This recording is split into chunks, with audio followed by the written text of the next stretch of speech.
Hello guys, if you want to have more succulents without spending any money, be sure to stick around until the end of the video. Because for today's episode of our Let's Plant series, we will talk about propagation technique which is practiced by many farmers to easily multiply their succulents. By the way, for those new in this channel, I'm Kim Jason and welcome to the Plant Prince PH, the YouTube channel that join you on your journey on collecting succulents. For more content just like this, make sure you hit the subscribe button so that you're the first to be notified when there are new videos released. What is succulent beheading? Succulent beheading is cutting off the rosette or the terminal growth of a succulent by using pruning shears, knife, or scissors. This will result in two parts, the crown, which is the chopped terminal growth or the mother rosette, and the stump, which will produce offset after a few weeks. This technique is mainly done in succulents with a pronounced stem and rosette-shaped succulents such as Echeveria, Graptopetalum, Sedum, Crassula, Pachyphytum, and their intergeneric hybrids.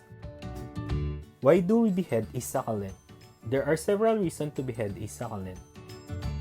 First, for aesthetic purposes, the stump will produce a lot of offset, which will result to more branches for a lush-looking succulents and perfect clumping rosette. Second, it will correct and save bent, leggy, and stretched plants. Most of the time, leggy succulents will have a smaller rosette because most of the energy of the plant is being focused in the stem. Third, you can perform beheading to save the succulent from root rot or from being etiolated.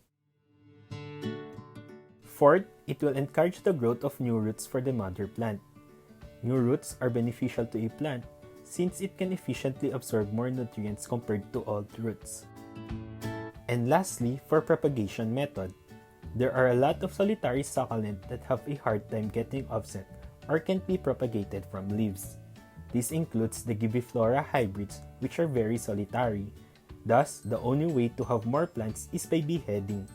Moreover, unlike leaf propagation, succulent beheading or propagation by stem cutting is quicker and has a higher success rate. When is the best time to behead a succulent? For tropical countries like Philippines, avoid beheading during summer. Succulent starts to undergo dormancy when the temperature rises more than 35 degrees Celsius. It is also not advisable to do this technique during weeks of rain or when the humidity is high, since the cut part will not callus immediately. The best time to behead succulent is during colder months, since succulents have an optimal growth at temperature of 20 to 25 degrees Celsius. Thus, it will be faster for the succulent to root and to produce pups. How to behead a succulent? You will need a cutting tool such as pruning shears, knife, or scissors, isopropyl alcohol or any disinfectant, tissue, extra pots, and a rooting hormone or cinnamon powder. The first step is to ensure that you have a sharp cutting tool. The reason behind this is a clean, precise cut will heal quickly and roots effectively. Next is to make sure that your cutting tool is sterilized. Sterilization prevents introduction of bacteria or fungi in the freshly cut wound of your succulent.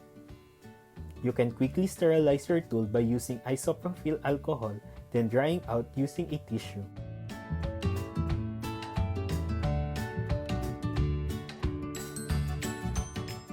After you sterilize your tool, decide on how much to cut off.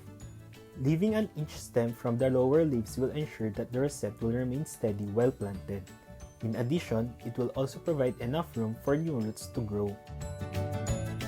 You also have to take note not to cut near the soil since the woody stems are quite difficult to root, and you'll only left with few space for the offsets to grow. Next is cut the stem at least 45-degree angle or slightly less. That way, any water that hits the stump will run off, so your plant will not rot. Avoid jog or repeated cuts. It is much better if you'll cut the stem in just one try. The next step is optional. You may want to put rooting hormone or cinnamon powder to the cut part.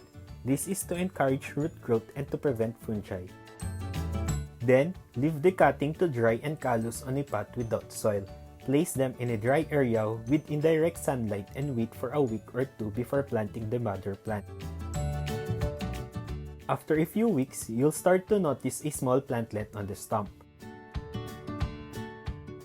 After around 3 to 4 months, the plantlets are large enough for you to pluck and pot them. Here are some of the Graptoveria I beheaded last 3 months ago. As you can see, they already have a plenty of pups. Beheading succulents might take a bit of courage in the beginning.